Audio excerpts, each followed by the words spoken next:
my name is Anna. I am an American expat from Houston, Texas, and I recently relocated here with my husband for a job opportunity that he had in Makati, which is in Manila of the Philippines. So whenever we were researching this opportunity, we were watching obviously lots of YouTube videos, and so I wanted to come in here and sort of give you my take on my perspective of the Philippines thus far, just because a lot of the YouTube videos that we saw, they were people going on vacation or maybe more in the provinces or in the islands, whereas we live in the city, and what I would equivocate Makati to is maybe like Brooklyn of within NYC is what I would is what would be the equivocal of it. So with that, we are obviously paying more because it's an urban lifestyle, and it's probably one of the more expensive places within the Philippines. So yeah, I wanted to give you guys my take on everything and my impressions of the Philippines. So one of the first things is that things are generally cheaper here, that is true, but you can also spend lots of money as well. So I feel like on YouTube, a lot of times they show you like this is the cheapest thing, and yes, it's true. Like when I have lunch with my husband, a meal can cost me 88 pesos, which is just under $2 USD, and that's for like a thing of 3 pork skewer sticks and a side of rice. But we could also go out and have lunch at a nicer restaurant with organic food, fine dining sort of thing, and spend 1,200 pesos US, or 1,200 pesos, which USD is just over $24. So, which I think is kind of more on the high side. But so yeah, it ranges, but generally things are cheaper here. And also, you have to be aware that if you go grocery shopping, you're going to be paying more for things that are imported, like apples are imported, milk and dairy products, a lot of that is imported. And then also electronics, you're going to be paying more for them just because they're imported as well for the most part. So the cost of living here is much cheaper, but just be aware of that. Another thing is that patience. So you have to learn patience when coming here, just because they are a little bit slower, and things just work differently here. I feel like in America you're used to like go go go, which there's two sides to that. It's nice because it's efficient and then you're on your way to do your next task, very task and goal oriented. Here I feel like I just feel like people are less stressed, and it's not about go, go, go. And a lot of times it's about experiences and saying hello. And that's something that you have to get used to, that it's different here. But I think it's good in the long run because it teaches you patience. It's like there's no need for me to be in a rush.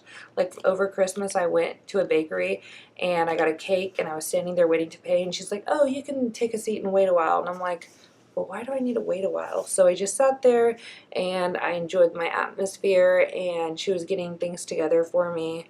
And it took a little bit longer than I anticipated, but it was actually kind of nice and refreshing. But there's a lot of little instances like that. So if you move here, just anticipate being more patient. It seems that things take longer here, but it also seems that people are less angry or aggressive, whereas, people can get into fights waiting in line at the Starbucks in the US, it seems.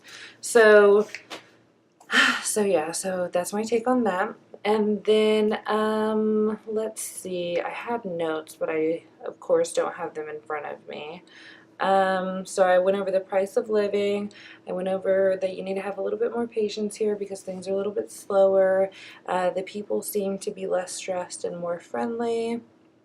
And oh yeah, so what I've been told by one of our Filipino tour guides is that a full-time employee makes minimum wage of 300 USD a month. That's the equivalent of it.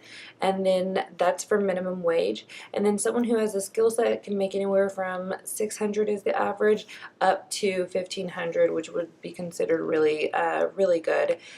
So that kind of gives you the mindset of how much the local Filipinos make and why the cost of living is so much lower. If that gives you any sort of insight.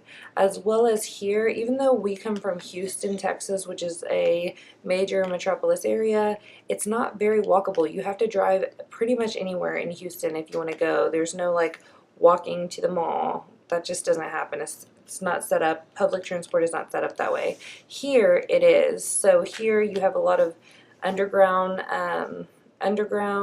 way tunnels that you can go through, and then of course you have like sky bridges that you can walk on to get to the mall. That'll take you straight to the mall and to another mall and another mall.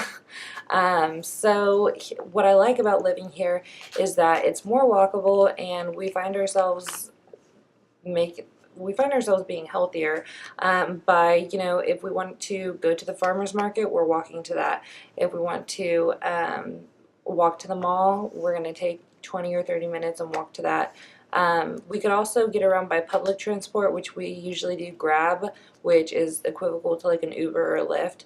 So we take a Grab or a taxi, but those are not always available, especially if it's during rush hour. So if you're trying to go from like 7 to 9 a.m. to like 4:30 to like 7:30 or 8, it might be difficult to find, and it also might take longer just because of such heavy congestion that we usually end up just trying to avoid going any place, or we'll just know and anticipate that we're going to walk.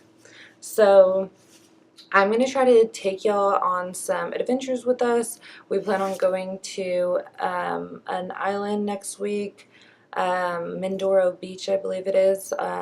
But so anywho, so we have a lot of different trips that coming up, and I'd like to take y'all along. So like and subscribe if you're interested, and I hope this has been helpful for y'all. All right, thanks.